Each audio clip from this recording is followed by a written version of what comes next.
বর্তমানে আমি দাঁড়িয়ে আছি আজিমপুর কবরস্থানে। রাত বাজে প্রায় 12:30। এখানে আসার উদ্দেশ্য হলো মানুষকে আসলে কিছু বার্তা দেয়া, তাদেরকে আসলে জীবনের বাস্তবতা সম্পর্কে কিছুটা ধারণা দেয়া। ঢাকা শহরের ব্যস্ততার ভিড়ে আসলে আমরা অনেকে ভুলে যাই দিন শেষে আসলে আমাদের কোথায় যেতে হবে। আপনি যদি দেখেন এখানে প্রায় হাজার হাজার কবরস্থান রয়েছে। আমরা আসলে আপনাদেরকে একটু ঘুরে দেখাতে চাই জীবনের করুণ বাস্তবতা। দেখুন, পরিবেশটা দেখুন এবং এই কবরস্থানগুলোর দিকে একবার তাকান।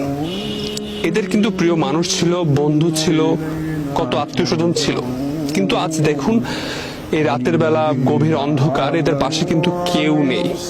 আপনার বেলাও কিন্তু ঠিক একই ধরনেরই ঘটনা ঘটবে। আমরা যদি এই সত্যটা উপলব্ধি করতে পারি, হয়তো আমাদের জীবন অনেকাংশেই বদলে যাবে। রাত গভীর হলে কবরস্থান যেন আরো নিস্তব্ধ হয়ে আসে। পুরো পরিবেশ স্মরণ করিয়ে দেয় সব রাস্তায় একদিন এই নীরবতার দিকেই ফিরে আসে। অনেক তরুণের এই ভুল ধারণা রয়েছে তারা হয়তো মৃত্যু হলে মারা যাবে, কিন্তু বাস্তবতা হলো আমরা কবরস্থানে এসে দেখতে পেয়েছি অনেক তরুণ কিন্তু এখানে ঘুমিয়ে আছে। তারা কিন্তু চলে গেছে পৃথিবী ছেড়ে। এবং আপনি দেখেন আমার সামনেই কিন্তু একটি কবর রয়েছে যেখানে আমাদের মতো তরুণী কিন্তু ঘুমিয়ে আছে চিরনিদ্রায়। কবরস্থানের মধ্য দিয়ে হাঁটতে হাঁটতে মনে পড়ে সব দৌড়ঝাঁপের শেষ গন্তব্য এখানে। এটাই জীবনের শেষ চিহ্ন।